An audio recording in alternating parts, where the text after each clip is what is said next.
Good morning all dear students.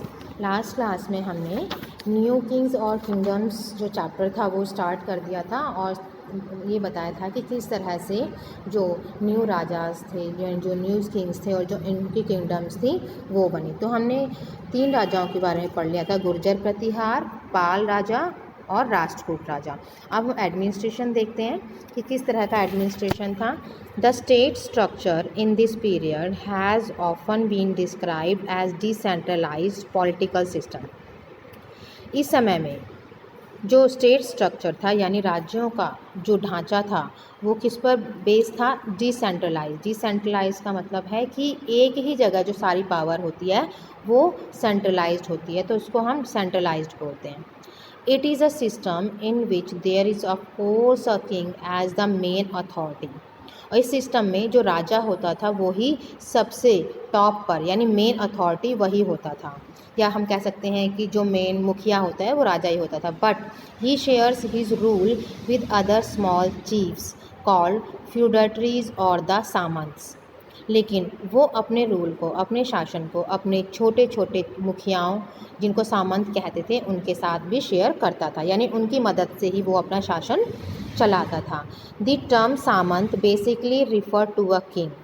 सामंत शब्द है वो ऐसे राजा को रेफ़र करता है, यानी ऐसे राजा को कहते हैं सामंत हु हैज़ बीन डिफीटेड, जो कि हार चुका है, but his kingdom has been restored to him, लेकिन उसकी जो राजधानी है, उसका जो राज्य है वो उसके पास ही है। ऑन द कंडीशन दैट, किस शर्त पर? He will continue to accept the lordship of the conquering king. इस शर्त पर उसको राज्य उसको वापस दिया गया कि जो जीता हुआ राजा है उसकी सारी बातें उसको माननी पड़ेंगी और pay regular tribute to him in cash और काइंड, और उसको रेगुलर पे करना पड़ेगा, चाहे उसको पैसे दो या कोई और चीज़ें दो, यानी एक तरह से उसको क्या करना पड़ेगा? पैसे देने पड़ेंगे, रिश्वत देनी पड़ेगी, तभी वो राजा कहलाएगा। Another aspect of the decentralized polity was characterized by the practice of making land grants to Brahmins and others। दूसरा जो पहलू है डिसेंट्रलाइज पॉलिटी का, यानी जो केंद्रीकृत राजनीति था, उसका दूसरा पहले है मेकिंग लैंड ग्रांट्स टू ब्राह्मण एंड अदर्स, कि लोग जो थे ब्राह्मणों को और दूसरे लोगों को भूमि दान में देते थे। This practice was initiated by the Satavahana king in the first and second century AD। यानी पहली और दूसरी ईस्वी में क्या था कि सातवाहन राजाओं ने इस प्रथा को शुरू किया। किस प्रथा को? कि जो ब्राह्मणों को भूमि दान में देना। और उसके बाद गुप्त काल से ये एक नॉर्मल हो गया कि पूरे देश में ही फैल गई कि सभी ब्राह्मणों को भूमि दान करेंगे। किंग्स ऑफन रिवार्डेड ब्राह्मण बाय ग्रांट्स ऑफ लैंड। राजा जो थे ब्राह्मणों को क्या इनाम देते थे? भूमि दान में देते थे। These were recorded on copper plates, और जो भूमि दान में देते थे उसको कॉपर प्लेट्स यानी कि तांबे के जो चीज़ें होती थी, ताम्रपत्र जिसे बोलते हैं, उस पर इसको रिकॉर्ड यानी लिख कर देते थे कि किसने किसको दिया है। Which were given to those who receive the land. किसको देते थे ये ताम्रपत्र? जिसने भूमि को पाया है, यानी जिसको भूमि दी गई है। The land granted to the donee. Donee किसे कहते हैं? रिसीवर ऑफ ग्रांट, यानी जिसको भूमि मिलती है उसे डॉनी बोलते हैं। डॉनर जो देता है। तो किसको मिलती थी भूमि? ब्राह्मणों को मिलती थी, तो यहाँ पे जो ब्राह्मण है वो डॉनी कहलाएंगे।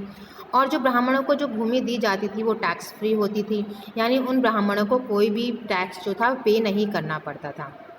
और इससे जो भी प्रोड्यूस होता था, यानी इस भूमि पर वो जो भी फसल उगाते थे तो उस पे जो प्रोड्यूस होता था उसको वो अपने पर्सनल बेनिफिट में यूज़ करते थे।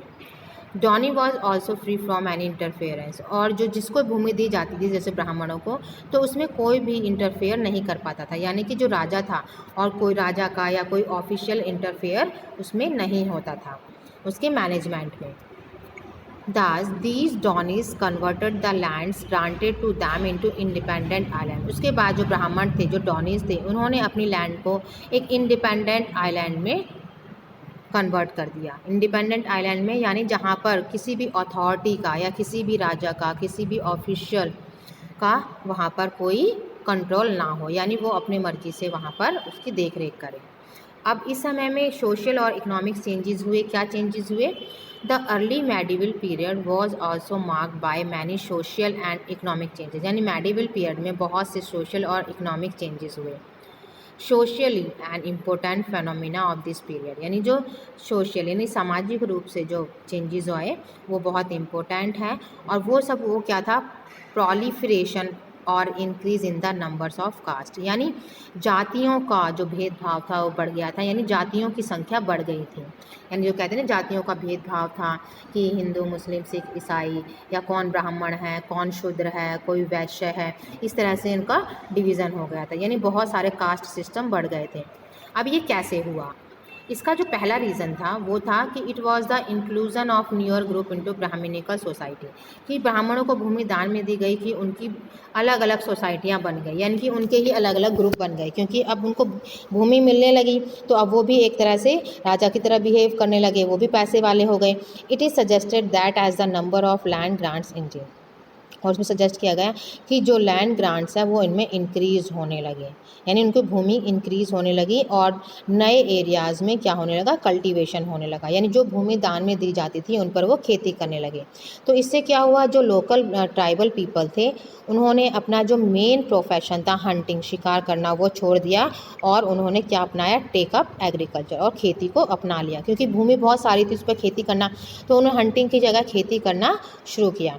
और उसके बाद they were then transformed into peasants and assimilated in the society as Shudras. उसके बाद वो किस में ट्रांसफॉर्म हो गए? पेजेंट्स, यानी वो किसान बन गए और सोसाइटी में उनको शूद्र कहा जाने लगा। The land grants in the fact resulted in the movement and migration of Brahmans. अब जो लैंड ग्रांट्स यानी जो भूमि दान में दी जाती थी उससे क्या हुआ कि एक मूवमेंट चला, एक आंदोलन चला ब्राह्मणों का, कि ब्राह्मणों का आंदोलन चला और माइग्रेशन ऑफ ब्राह्मण, और अलग अलग एरिया में ब्राह्मण माइग्रेट करने लगे, यानी एक जगह जहाँ उनको भूमि मिलती थी वहाँ वो चले जाते थे, माइग्रेट करते थे। माइग्रेट का मतलब होता है एक भूमि को छोड़कर दूसरी जगह जाना। Where they were able to introduce and enforce their Brahmanical social values, और जहाँ पर इन्होंने क्या किया? अपने आप को इंट्रोड्यूस किया और ब्राह्मण वैल्यूज़ को फोर्स किया।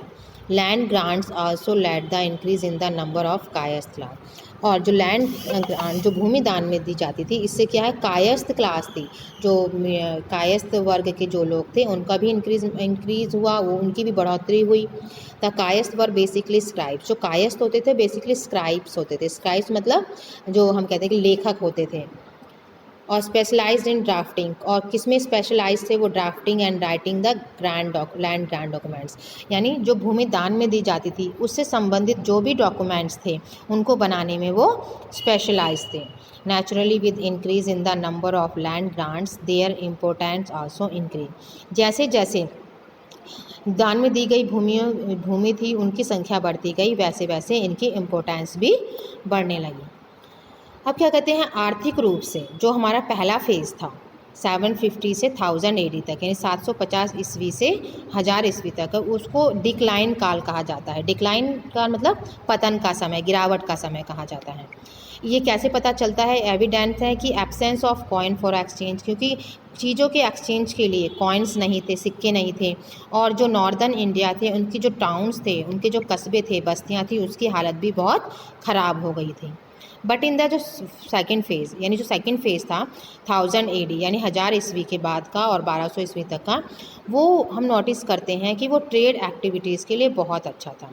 इसमें न केवल हमें न्यू गोल्ड कॉइन्स मिले बल्कि numerous reference of trade goods, और बहुत से व्यापार है ना, वस्तुओं के व्यापार के लिए कस्बे भी हमें वहाँ मिले।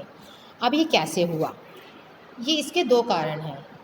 पहला है कि एक तो जो लैंड ग्रांट्स थी, यानी जो भूमि दान में दी गई थी उनमें एग्रीकल्चरलिस्ट एक्टिविटीज़ बढ़ गई, यानी कि लोग एग्रीकल्चर पर ध्यान देने लगे, और जब उनकी एग्रीकल्चर पर ध्यान देने लगे तो उनकी जो प्रोडक्शन थी सरप्लस प्रोडक्शन कौन सी होती है? कि जो वो फसल उगाते हैं उस फसल में वो अपने लिए रख लेते हैं, और जो बाकी बचता है उनका उसको वो क्या करते हैं?